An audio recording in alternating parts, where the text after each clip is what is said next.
Hello and welcome to another exciting video here in Mathland. Today we're going to talk about the law of sines and the ambiguous case with two solutions. Okay, so here's my example. I have a side length that's 12, another side length that's 31 units, and my angle A is 20 degrees, 20.5 degrees.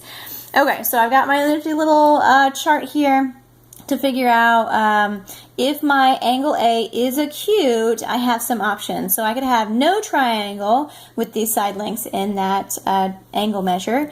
I could have one this way, or I could have two. Now, what do I have? I have an A and a B. So the only option here, comparing the A and the B only, is this one here. So is my A larger than my B? No. My A is 12, my B is 31. That's not going to work. Okay, so now on these others, I have to find my H. So it says right up here, my H equals B sine of angle A. So let's go ahead and figure that out. I've got my calculator here. I'm going to put in my B. H equals B is 31 times the sine of 20.5 degrees. Okay, so I got my calculator here. 31 times sine of 20.5 degrees here. Okay, so my H happens to be 10.8, we'll call it 86. Okay, so that's the height of the triangle there. And you can kind of see the pictures that they've had drawn here. So is my A less than my H? No, it's greater than. My A does not equal my H. We already went through that one. That doesn't work.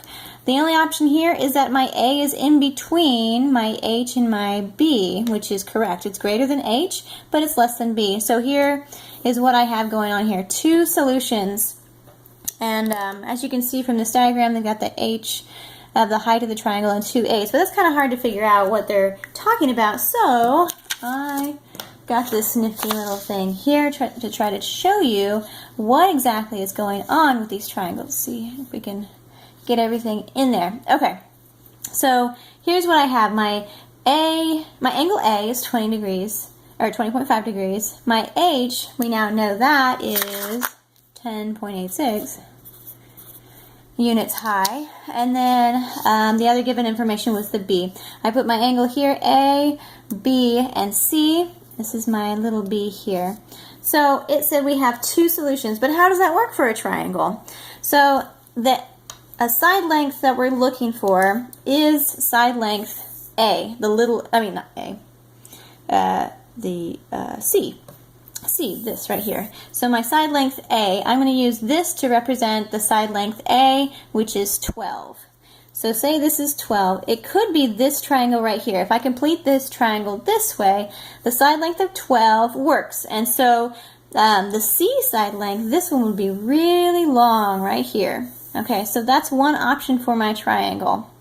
Another option is if I took this same length of 12 and fit it on the inside from that H. So now I have an obtuse triangle here with an obtuse angle here. This is the same side length. The only difference is now my side length C has shrunk. So now this is my triangle right here. The height is still the same, but now I've got an obtuse, smaller triangle. So this is one option with the same side length, or by swinging out this way, this is the same length. Now I've got an acute angle here for B. Okay, so one option, two options. Okay, so this is the acute one, the obtuse one with the obtuse angle here at B, or this is the other option with the angle B being acute.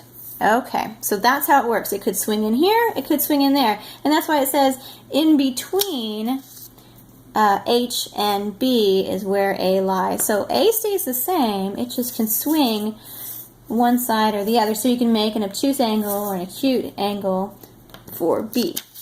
Okay, so let's go ahead and figure that out. We're going to use law of sines, set up the proportion. So I've got A over sine A should equal B over sine B. Okay, I'm going to work with that first to see what we can get with that information. Okay, I've got A. A is, I'll put it right over here. I've got 12 over sine A, which is 20.5 degrees.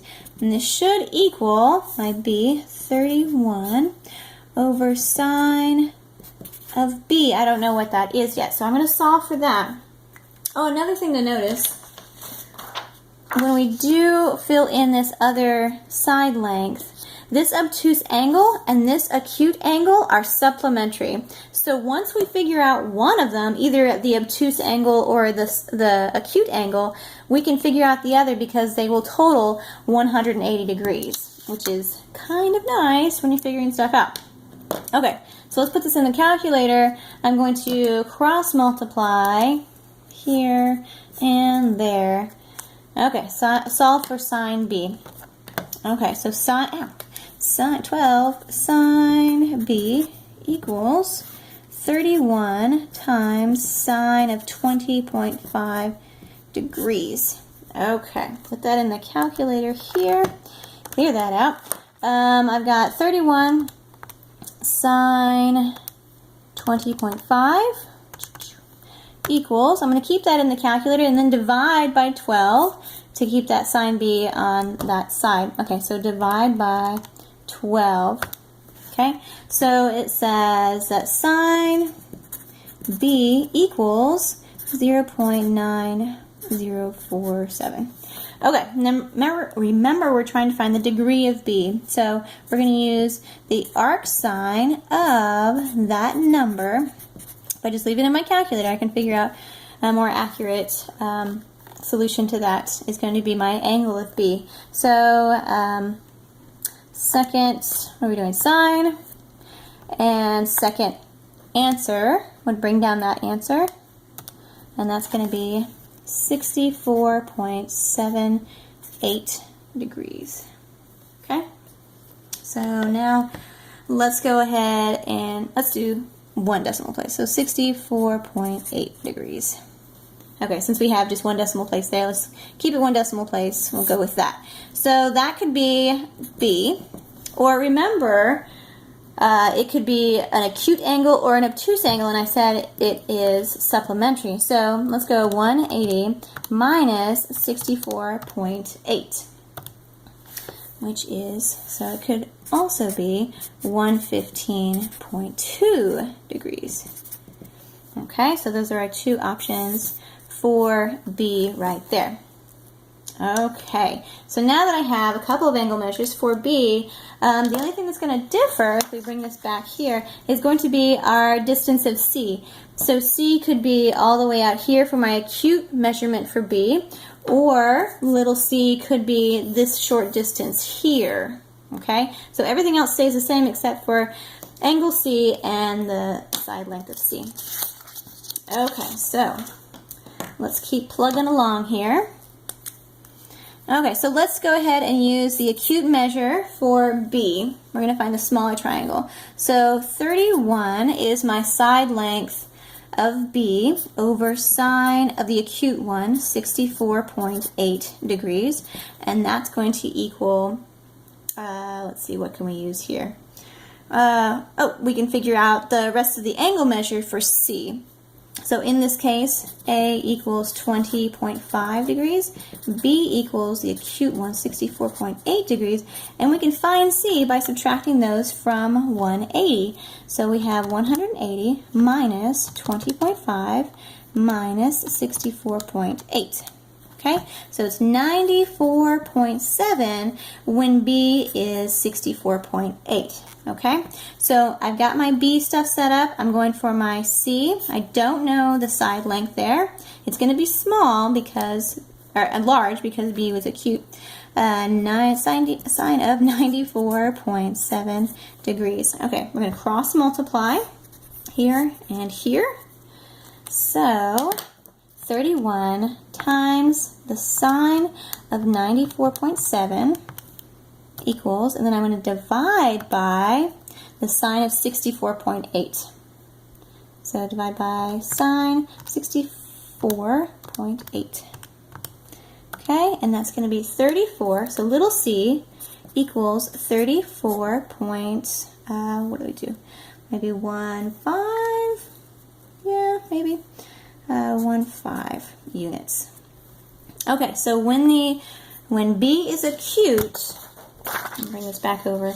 When B was acute, right over here, the C measurement was really long. So that is the case here. C was 34.15 when B was acute. So we have all our degrees, we have all our side lengths. Now, we could do an OR. Let's do when B is obtuse. So that is going to look like this, with an obtuse angle at B. C will be really tiny, acute, and the side length for that will be smaller as well. Okay, so let's do the same thing we did over there. If I had my A is 20.5 degrees, my B is now obtuse 115.2 degrees. My C is, well, I don't know. Let's figure it out. Let's see, let's go with this. 180 minus 20.5 minus 115.2 is 44.3 degrees. Okay, so when it's obtuse, it's going to be small for C. Okay, let's set up our proportion. We've got the B is 31, and the angle of B is now obtuse. So we've got sine of 115.2 degrees, and it should equal the C, we don't know what that is, little c, over the sine of 44.3 degrees. Okay, so we're going to cross multiply again. Okay, multiply these guys here, and then divide by the sine of 115.2. Okay, so 31 times sine of 44.3 equals divide by sine of 115.2, and that will get us C. So C equals 23.93. Okay, so here's the new side length, the C and the B when it's obtuse. And then here was the answers when B was acute. So you've got all your degrees here, all your degrees here. This is the missing side length, and this is the missing side length. So that's it. Hopefully you got this and you understand it and you like it. Have fun with it.